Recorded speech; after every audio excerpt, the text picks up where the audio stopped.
Hello and welcome to Wagner's Tech Talk. Today we're going to take a look at the new 1942X Replicade by New Wave Toys. It plays 1942 and 1943. It includes an external controller, HDMI output, and more. We'll unbox it, check out the settings, and of course, some gameplay. Let's get started.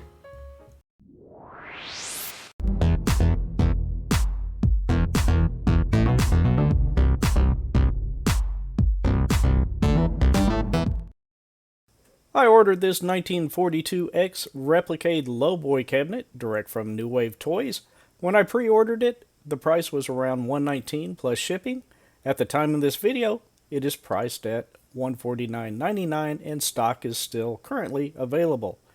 One important note, these machines are designed with collectors in mind. They are impressively designed and offer an authentic yet miniaturized recreation of the original arcade counterparts.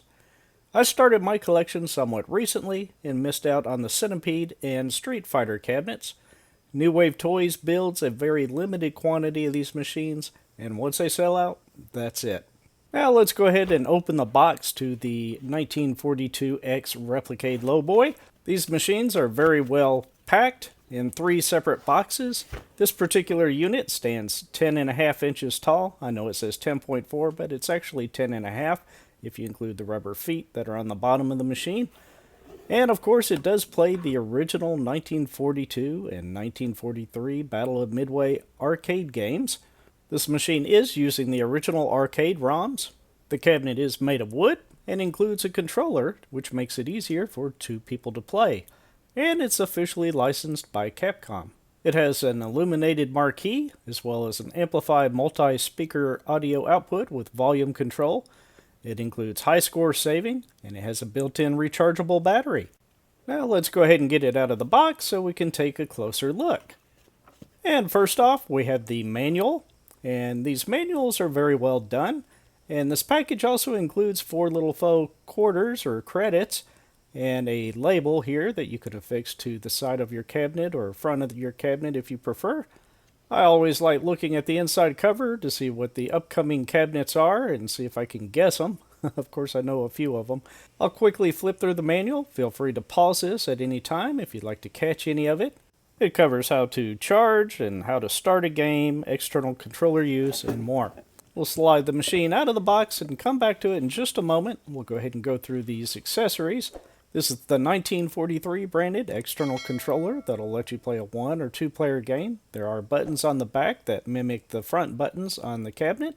The controls feel very good. The buttons are very clicky, as well as the stick. The box also includes 2 micro USB to USB Type A cables, one for your controller and one for charging. We'll go ahead and get all this packaging material off. The marquee protector and the screen protector. Now let's take a quick pause and get a close-up of the control panel. The attention to detail is amazing, even down to the small joystick screws. The bezel artwork looks fantastic, as does the light-up marquee, which will light it up here very shortly.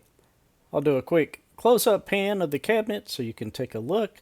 The wood grain finish is a very nice touch, and the side art really takes me back to the mid-1980s when I first saw the actual machine at a nearby Walmart.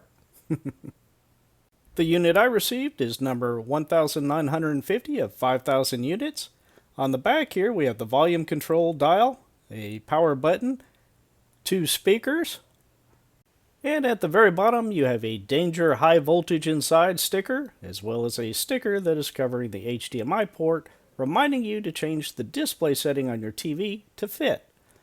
There are 2 USB Type A ports for your controllers, a micro USB port for charging, and of course your HDMI output to your TV. There are rubber feet to keep it from sliding. Now I'll power it on and time how long it takes to boot, and it's roughly around 26 seconds. Now I'll press up on the front button to insert a credit, press the 1 player button, and now we're playing 1942.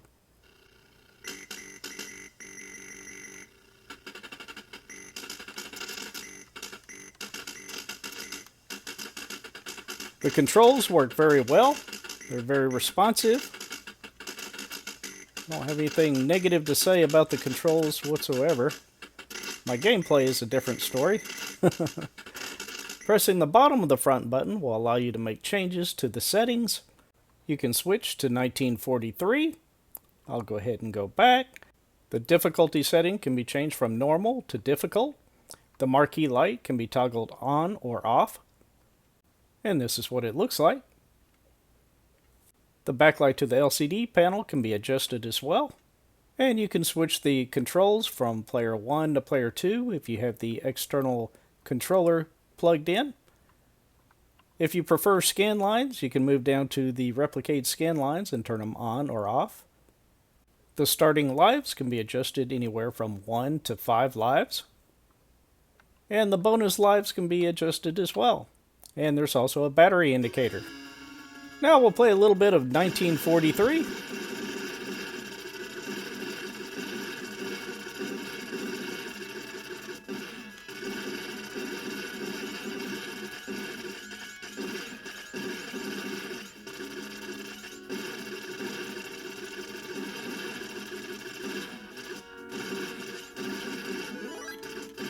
Now let's go ahead and check out the external controller. We'll go ahead and plug in this micro USB cable into the controller and the other end into the back of the machine. The left button can be used to insert a credit, the right one to enter the setup menu. I'll go ahead and start a game here and just check it out. The controls do feel very good. This will allow you to play a 2-player game. Now let's hook it up to a TV and check out the HDMI output functionality. I'll also be recording this on my video capture device, so you'll see a mixture of the live feed on the right here, playing 1942 with the scan lines turned off. And on the left-hand side, you see the video capture of the game.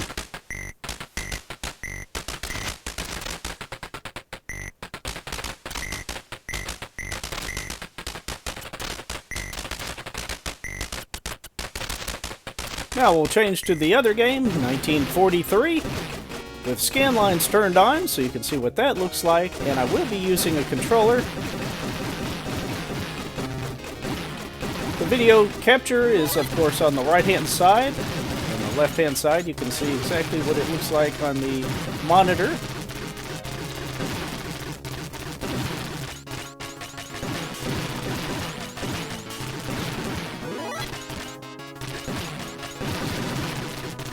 Very cool. I hope you enjoyed this look at the 1942X Replicade Lowboy cabinet. If you enjoy collecting these 1/6 scale arcade replicas, I think you will enjoy this machine. They likely won't be available from New Wave Toys for very long. After that, eBay may be the most likely option. That brings us to the end of another video. If you enjoyed it, please click the like button. If you'd like to see more from Wagner's Tech Talk, please click the subscribe. And with that, I will talk to you very soon.